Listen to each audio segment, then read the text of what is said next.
Already happened. Turn it on. There we go. All right. Be a handout. You'll find it under your classroom. Homestead Act and Land Rush. There'll be 10 questions to answer. Comes right off of these 2 pages. Pretty easy class today, actually. Okay? And then we can get into more discussion about how horrible the situation is. Richie? Can be. Depending on which news channel you watch, I guess. All right. With much of the East Coast of America already developed, the United States government wanted to encourage people to move out west. So they decided to help people out by offering them free land through a law that was called the Homestead Act. Okay? The Homestead Act became law in 1862 when it was signed by President Abraham Lincoln. Under the new law, a U.S. citizen could get 160 acres of unoccupied land, okay, no one else lived on it, west of the Mississippi River and east of the Rocky Mountains. Okay, so there was an area in there that you had to settle in. They could keep the land if they lived on the land for 5 years and made improvements on the land. Okay, so they could claim up to 160 acres free, but they couldn't just go out and claim it and then go back east. They actually had to live on it for 5 years and make improvement. In other words, they had to build some form of a house. It could just been a small log cabin or something of that nature. It didn't have to be, $1 million mansion or anything. Just a small cabin. You had to farm it, but you had to make it a homestead. You had to try to make it livable. Yes, sir. Yeah, my cousin, she lives in Denver, and yeah, right near the mountains. Okay. Braxton's cousin lives in Denver near the mountains. Cool. Yes, Parker.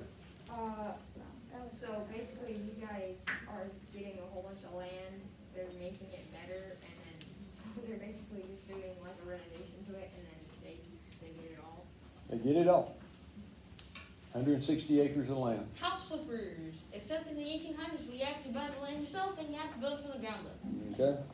So, yeah, they don't give away land anymore. They don't make land. That's why real estate is usually a pretty decent investment nowadays, because they're not making land anymore. Okay. So Well, you get you hold of can. it. So you get hold of it. No, you don't usually make a whole lot of land here in Greensboro, North Carolina. The Chinese is making islands out of trash, but they're kind of frowning on that too. Opportunities. You can see that the home that this guy built. Okay. I mean, they could be made out of sod. Because in the prairie they didn't have a lot of trees to cut down.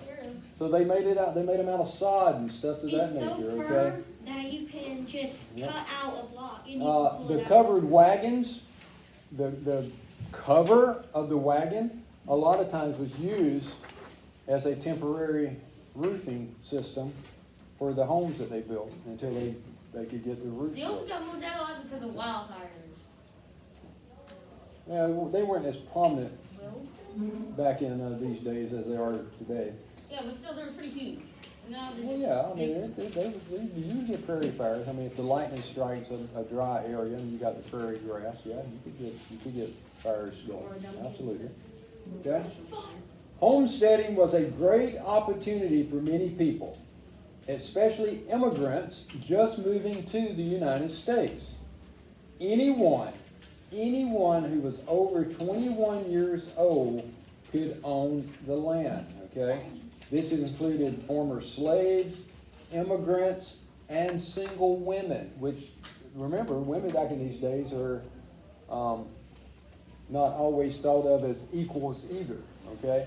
So, They just but want they people made to it settle. available for anyone that was willing to go out and try to settle this area and live there could claim land, okay? The different areas of land were open for homesteading at different times. Okay? This often created land rushes where people would race in to claim the best plots of land. In fact, you would have people sneaking in trying to claim it before it was opened up. And of course, that was illegal. You couldn't do that. But they would actually, it would almost be like a big race where they would open it up and people would take off and try to get to land that they wanted to claim. And if you got there first and could mark it out, then like you didn't have to mark out 4 corners of 160 acres. They had it plotted out, but you had to get there and put up basically your sign that says this is mine, if you would, Okay? Now, Sooners, okay? One of the major land rushes occurred in Oklahoma on April 22nd, 1889. Around 50,000 people lined up to claim around 2 million acres of prime land. Giving away 2 million acres. Imagine if lot the of government land. had kept that. Yep. Yes, No, Parker. dude, bitch. That's a lot of it. Do what now? That's not good. I'm sorry, I can't hear because other people are talking. That's my birthday. That's your birthday? You was born in 1889? You held up good. Exercise more like, I'm jealous. If I was born that long ago, I didn't hold up that long. Well, actually, I would. I still look pretty good considering I'd be almost 100 years old. Over 100 years old. 200. All right. That's on my grade. At high noon, they were allowed to enter the area and claim the land. Some people, some sneaky people, snuck onto the land early and hid in order to lay claims to the best land first. Swiper. Okay? These people were nicknamed Sooners. Okay? The Oklahoma Sooners, the football team. Okay? Okay? Today, the mascot for the University of Oklahoma is the Sooners. See, I need to read more before I said that. I had a cat one time that we found out in the woods, a little kitten, and we named it Oklahoma because he was a Sooner. He was just, he was kind of lost and roaming around trying to claim something. So we named him Oklahoma after the Sooner. Do you Wasn't that still cute have and it? adorable? Aren't you glad I shared that with you? Around 10,000 homesteaders settled around the area that is today Oklahoma City. The next day, April 23rd, 1889, the city was established with a population of over 10,000 people. That was a lot. The next That's a pretty good sized city that just sprung up overnight. It would later become the capital of the state of Oklahoma. Okay? So Oklahoma City. Interesting facts about the Homestead Act and the land rush. Okay? Northerners wanted the land to be developed by small farmers rather than by large plantation owners from the South, because they were afraid that the plantation owners would use slaves to farm the land. Because they were afraid that they would once again fall into that system again. So they wanted it to be owned just by small farmers, not big plantation owners from the South to be able to do it, okay? There was an $18 fee to file the application to get a plot of land, okay? Now, $18 back in these days was, that wasn't a lot of money, but that was more than the average person just walked around with in his pocket. So he had to put back and save up for a little bit. But $18 just to file the application and then able to go out and claim 160 acres of land, I'd do that. I'd manage to come up with $18 somewhere along the line for 160 acres of land. Honestly, that's actually kind of cheap nowadays. Yeah. Later, Homestead Acts allowed for 320 acres of areas for dry land farming and 640 acres for ranching. So this is where some of these big ranchers that still have mega acreage out in some of the, Montana, Wyoming, all out through in that area, that's where they got some of it. Okay.